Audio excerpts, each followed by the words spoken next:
thing with Xiaomi phones, apart from the Redmi Note 9 Pro and the Pro Max, was that they were very easy to recommend. You never had to think about price, performance, or features, or even value for money. They were just the best phones you could get for the price.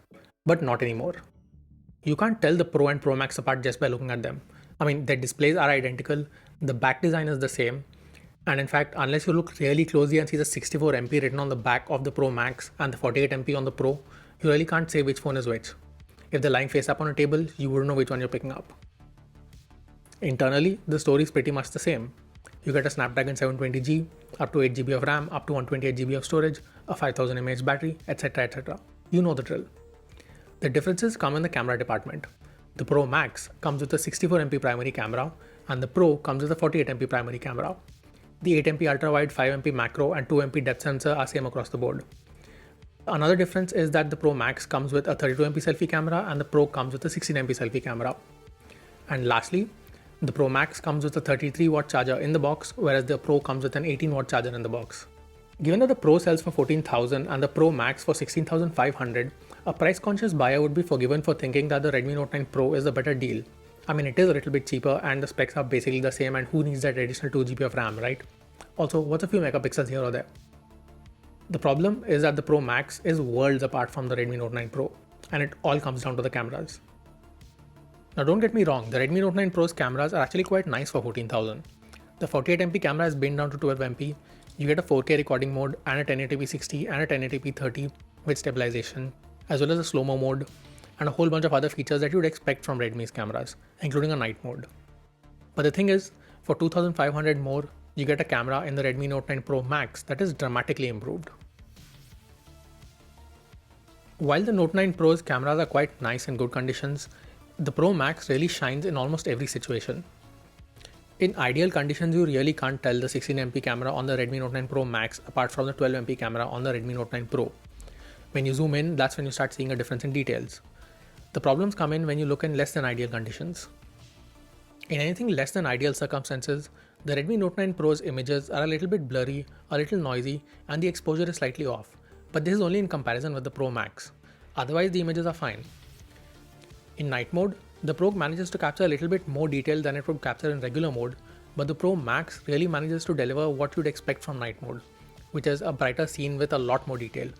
In fact, the images from the Pro Max's night modes are very comparable to the ones from the iPhone 11, though of course detail is a little bit lacking in that department. But then the iPhone does cost 70,000 to the Pro Max's 16,000. It's in video recordings that the difference between the Pro and Pro Max become very apparent. The Pro somehow struggles to maintain focus on moving subjects, and the exposure just goes all over the place depending on where the subject is. It doesn't maintain consistency of the background, and its HDR mode just doesn't seem to work very well. Again, in ideal circumstances, the video is fine, you really don't have a problem with it, but you're not always shooting in perfect lighting. The stabilization does work, but in both cameras it's not that good, and of course it is electronic image stabilization, so what can you expect?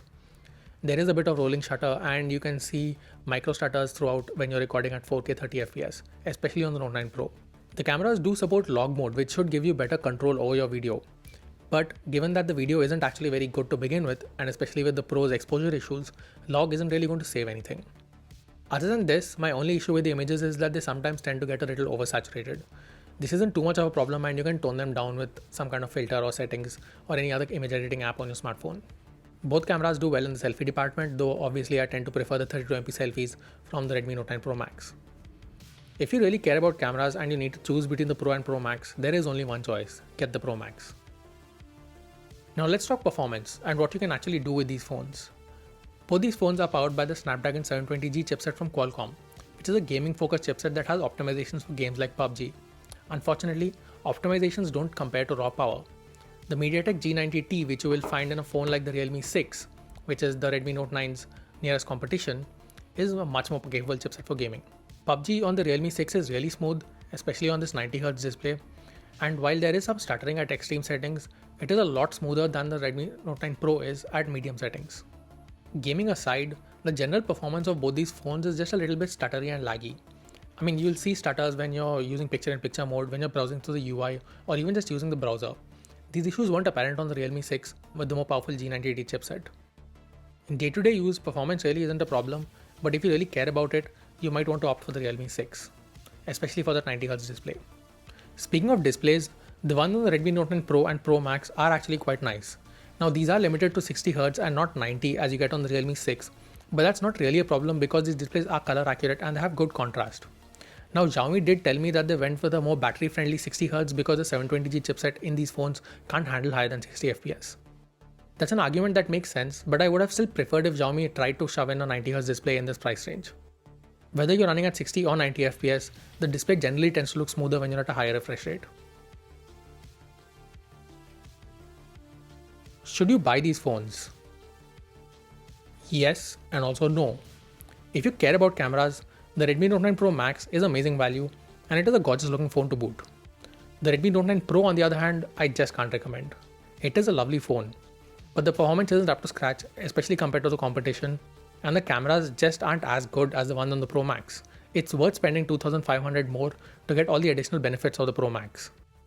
I think for the first time in Xiaomi's history, I'm finding a Redmi Note phone that isn't very good value. If you're a gamer, why not consider the Realme 6? It features a more powerful G90T chipset and a 90Hz display, both of which are much better suited for gaming. It also comes with a fast charger, making this a much better value. The cameras on the Pro and the Realme 6 are also pretty comparable. If you like this review, you know what to do. For now, thank you for watching. This is Anirudh, signing out.